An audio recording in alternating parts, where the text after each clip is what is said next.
오늘도 수학 수업을 시작하도록 할 건데요. 자, 오늘 할 내용이 무엇인지 간단하게 소개를 해보도록 하겠습니다. 수학자들은 굉장히 귀찮아하는 걸 싫어하는 사람이에요. 무언가를 간단하게 나타내기 위해서 스스로 약속을 하고 조금 더 간편하게 나타내는 방법은 무엇이 있을까 하고 고민하는 사람들이었던 것이지요. 이렇게 수학자들이 어떤 특정한 법칙을 발견을 하고 그 다음에 점점 더 간편한 방법을 찾아내가는 방향은 바로 요리 레시피를 발견하는 방법이랑 똑같아요. 요리사들이 하는 일을 잠깐 생각을 해볼 건데요. 요리사들은 어떤 과정을 거쳤죠? 처음에 자신만의 레시피를 발견을 합니다. 레시피를 발견을 할 때에는 어떤 재료가 얼만큼 들어가는지를 정확하게 파악한 이후에 기록을 하지요. 자신만의 요리를 만든 후에는, 레시피를 발견한 후에는 이제 정확한 정량을 넣어서 요리를 하게 됩니다. 어느 순간까지? 손에 익을 때까지. 그래서 처음에는 소금 티스푼으로 2번, 그 다음에 버터는 국자로 1번, 이런 식으로 넣던 요리 방법이 나중에 익숙해지면 어떻게 변한다? 그렇죠. 손에 익은 대로 정확한 정량이긴 하지만 이렇게 적용하는 과정에서 개개인이 매우 간편해지는 방법을 발견하고 그 방법대로 요리를 하면서 시간을 단축하게 됩니다. 오늘 배울 수학도 똑같은 과정이 일어나는데요.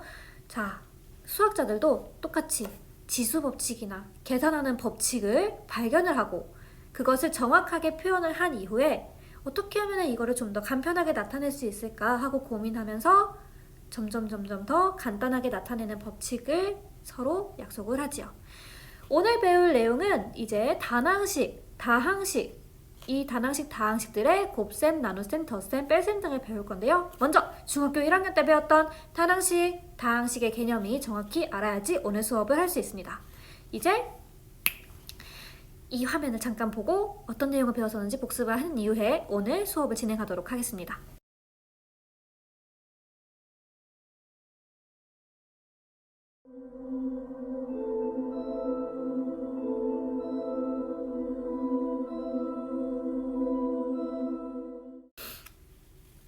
우리는 수의 덧셈, 뺄셈, 곱셈, 나눗셈 등은 이제 자유자재로 할 수 있습니다.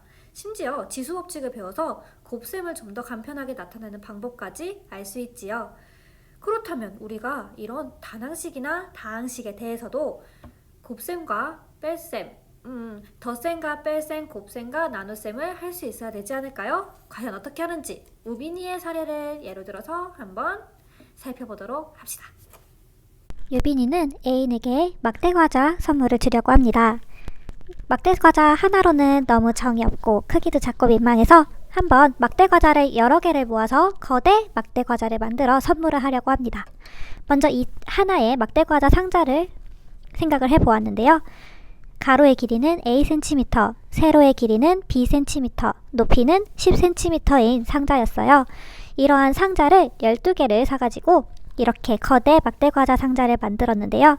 과연 이 거대 막대과자 상자의 부피를 어떻게 구할 수 있을까요? 그렇습니다. 어떤 친구는 하나의 막대과자 상자 부피를 구한 후 12개가 있으니까 12를 곱하는 방법을 택했을 것이고, 어떤 친구는 이 거대 막대과자 상자 자체의 가로의 길이, 세로의 길이, 높이의 길이를 구해서 직접 부피를 구한 친구들도 있었어요. 자, 그렇다는 건 지금 거대 막대과자 상자의 가로의 길이가 4cm, 세로의 길이가 3cm, 높이는 10cm가 되는데 이렇게 두 부피는 같은데 결과적으로 그 부피를 나타낸 식도 같아져야 되지 않을까라는 생각이 들었던 거예요. 그래서 유빈이는 이 상자의 부피를 직접 식으로 나타내 보도록 하였어요. 하나의 막대과자 상자를 부피를 구해서 12를 곱한 것은 A 곱하기 B 곱하기 10에다가 12를 곱한 것과 같았고요. 거대 막대과자 상자의 부피를 직접 구하면 4A 곱하기 3B 곱하기 10과 같았습니다. 좌변에 있는, 즉 왼쪽 변에 있는 등식의 왼쪽에 있는 식을 직접 계산해보면 1학년 때 배웠던 식의 계산이라는 단원을 정확히 살펴보면 수와 문자가 같이 곱해져 있는 경우 숫자는 계산하여 문자 앞에 두고 문자 사이에 있는 곱셈 부호를 생략할 수 있기 때문에 120ab라고 표현할 수 있었습니다. 그런데 오른쪽에 있는 식은 왼쪽에 있는 것과 다르게 생겼지요. 이러한 경우 어떻게 계산하면 좋을까요? 어느 정도 답을 유추하는 친구들이 있을 거예요. 오늘의 학습 내용은 이렇게 단항식으로 이루어진 곱셈을 어떻게 하면 할 수 있을까 하는 내용입니다. 그러면 한번 살펴보도록 합시다. 먼저 숫자와 문자 사이에 있는 생략된 곱셈 기호를 다시 나타내 보도록 하겠습니다. 수학에서 제일 많이 쓰는 방법이 생략했던 거를 다시 드러내기도 하고 드러낸 것을 생략하기도 하면서 식을 자유자재로 변형하는 그런 기술이 주로 많이 사용이 됩니다.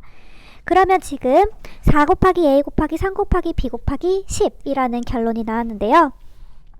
여기서 이제 여러분들이 초등학교 때부터 간단히 했었던 내용을 기억을 하면 돼요.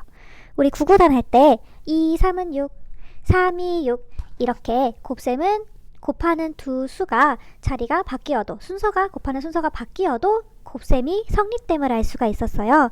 과연 이러한 성질이 수에서만 성립을 할까요?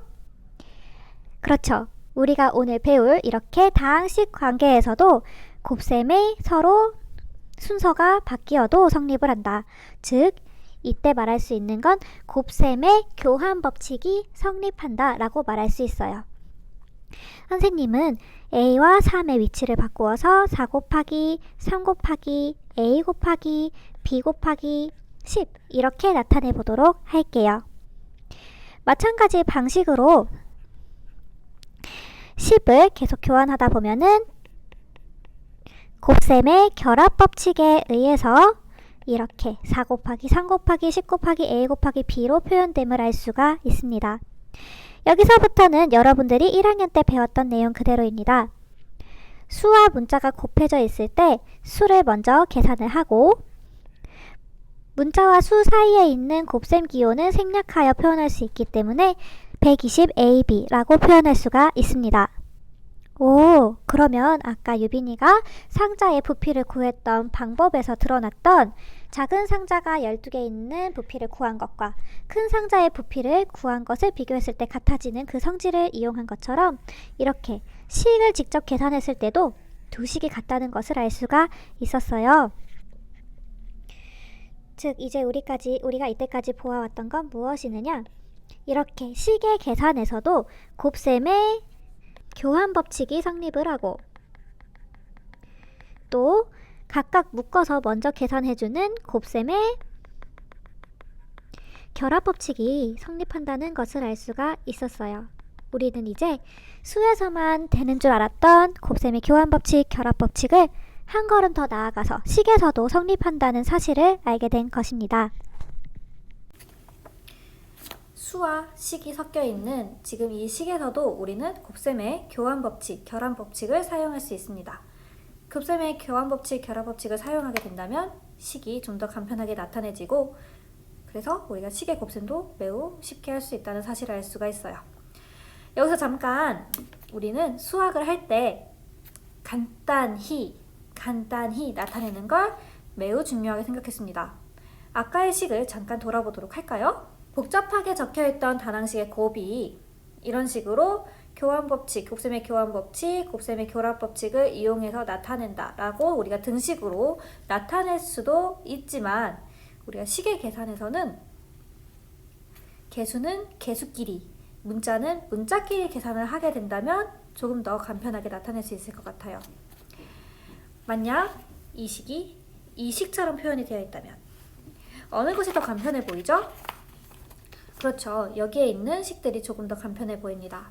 물론 우리가 개념을 정확하게 설명할 때는 이렇게 곱셈의 결합법칙, 교환법칙을 모두 사용해주는 것이 맞지만 우리가 이러한 과정이 익숙해지게 된다면 이 식처럼 간편하게 개수는 개수끼리, 문자는 문자끼리 곱해서 나타낼 수 있다고도 표현을 할 수 있습니다.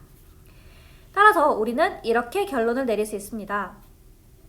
다항식의 곱셈에서는 개수는 개수끼리 곱하고 문자가 여러 번 곱해져 있는 경우에는 그렇죠. 지수 법칙을 이용해서 간단히 나타낼 수 있다. 자, 이제 한번 여러분들이 스스로 문제를 해결해 보도록 할게요. 다음과 같은 연습 문제를 풀어보도록 합시다. 마이너스 3a의 세제곱 곱하기 5b 곱하기 a를 간단히 나타내 보려고 합니다. 우리가 수의 계산에서와 마찬가지로 식에서도 괄호에 있는 내용을 먼저 풀어주도록 합니다. 수의 지수가 3이기 때문에 3번 곱해진 형태이고 마이너스 3의 1을 3번 곱한 형태와 같다는 것을 알 수가 있어요. 물론 여러분들은 쉽게 마이너스 27a의 세제곱이라고 계산을 해줄 수도 있습니다. 이제 우리가 이 식에서 일일이 곱셈의 결합법칙, 곱셈의 교환법칙을 적용하지 않고 문자는 문자끼리, 수는 수끼리, 개수는 개수끼리 계산하는 방법을 배웠었죠. 먼저 문자는 문자끼리 계산을 할 건데요. 현재 a가 5번 곱해져 있고 b는 1번 곱해져 있기 때문에 문자를 곱하면 지수법칙을 이용해서 a의 4제곱에 b이고 개수는 개수끼리 곱해야 하는데 개수가 마이너스 3, 마이너스 3, 마이너스 3, 5 이렇게 되어 있으니까 3번 곱하고 5 곱하면 마이너스 135 a 4제곱 b라고 표현할 수가 있습니다.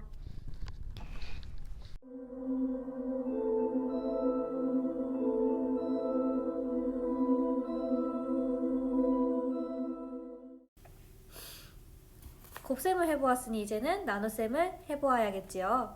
덧셈과 뺄셈에서 보았던 것처럼 곱셈과 나눗셈은 서로 뗄래야 뗄 수 없는 존재입니다. 반대되는 성질을 갖고 있는 것처럼 보이지만 서로 계산하는 방법이 비슷하기도 하고 영향을 많이 끼치기도 하여서 마치 성격은 다르지만 매우 친한 그런 친구 사이처럼 느껴지기도 합니다. 이전의 기억을 떠올리면서 우리가 나눗셈은 어떻게 하면 좋을지 생각해 보도록 할게요. 우리가 지난번에 뭘 공부를 했었냐면 지수법칙을 공부를 했었어요. 지수법칙 중에서 나눗셈에 관한 지수법칙이 있었는데요. 한번 이전 단계로 생각해 보겠습니다.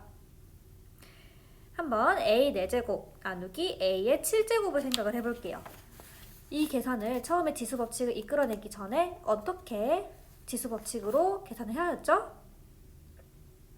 그렇죠. a 4제곱 나누기 a 7제곱은 직접 분수로 나타내기도 하였고 분수로 나타내는 방법도 있었고 역수를 곱해서 나타내는 방법도 있었습니다. 자, 그러면 우리가 분수로 나타내는 역수로 먼저 나타내는 법, 분수로 나타내는 법을 지수법칙을 통해서 보여드린 다음에 단항식에서는 어떻게 계산하면 좋을지 고민해 보도록 하겠습니다. 다음과 같은 예시를 생각해 봅시다. 복습했던 것처럼 나누기를 하는 방법은 나누는 수에 역수를 취하여 원래 식에 곱해주는 방법이 있었고요. 또는 분수로 나타내서 약분하는 방법도 있었습니다. 먼저 나누는 수의 역수를 곱하는 방법을 생각해 봅시다. 현재 나누는 수는 EX라는 것을 알 수 있습니다. 그러면 우리는 이 EX의 역수인 EX분의 1을 이 식에 곱해주게 된다면 X는 약분되고 2도 약분이 되어서 5y제곱이라고 계산할 수가 있습니다. 첫 번째 방법이 식에서 잘 성립이 되었군요. 두 번째 방법도 잘 성립을 할까요? 나누는 수를 지금 나누기와 분수의 개념은 비슷하기 때문에 이렇게 나누기 상황을 분수 표현으로 바꾸어 보았습니다. 분수 표현으로 바꾸었을 때 분모 분자에 같은 인수가 있을 때 이렇게 나누어 주게 된다면 바로 5y제곱이라고 계산할 수가 있지요. 1번 방법과 2번 방법은 본질이 똑같은 예시입니다. 이제까지 혼합 계산하면 많이 어려웠던 기억이 있습니다. 계산도 복잡하고 단계도 너무 많이 거쳐야 하고 또 알아야 하는 단계들, 법칙들은 얼마나 많은지. 하지만 이러한 계산들은 복잡하게 나타낸 식을 가장 간단하게 나타내서 여러분들이 계산을 할 때 편리하게 할 수 있도록 하는 사전 작업이라고 생각하시면 돼요. 사전 작업이 간단해야지 앞으로 나아갈 길을 조금 더 간단하게 표현할 수가 있겠지요. 한번 마음의 이너피스, 마음의 평안을 가지고 복잡한 문제를 한번 풀어보도록 하겠습니다. 우리는 수의 계산에서 식의 계산으로 넘어가는 첫 단계를 드디어 밟았습니다. 수학에서 가장 중요하게 생각하는 목적이 두 가지가 있는데요. 먼저 간단히 하기, 그 다음에 완벽한 구조 찾기입니다. 오늘 우리는 이 두 가지 목적을 이루었다고 볼 수 있어요. 먼저 복잡하게 쓰여진 단항식의 곱셈과 나눗셈을 간단하게 하는 방법을 배웠고요. 두 번째, 우리가 수의 계산에서만 국한되어 있는 줄 알았던 곱셈과 나눗셈이 아직은 식밖에 안 배웠지만 단항식 간의 곱셈과 나눗셈에서도 성립한다는 사실을 알게 되었습니다. 자, 다음 시간에는 식의 개념을 단항식에서 다항식으로 확대하여 다항식의 덧셈과 뺄셈에 대해서 배울 건데요. 여러분들, 천리길도 한 걸음부터 라는 말이 있습니다. 우리는 지금 수학의 천리길 중에서 한 걸음을 디딘 것과 똑같아요. 이렇게 한 걸음부터 디디다 보면은 점점 수학을 공부하면서 수학의 완벽한 구조에 대해서 알아갈 수 있고, 그 과정에서 여러분들이 찾아가는 즐거움, 발견하는 재미를 느낄 수 있을 것이라 생각합니다. 그러면 오늘 문제를 풀어보면서 수업을 마무리 짓도록 하겠습니다.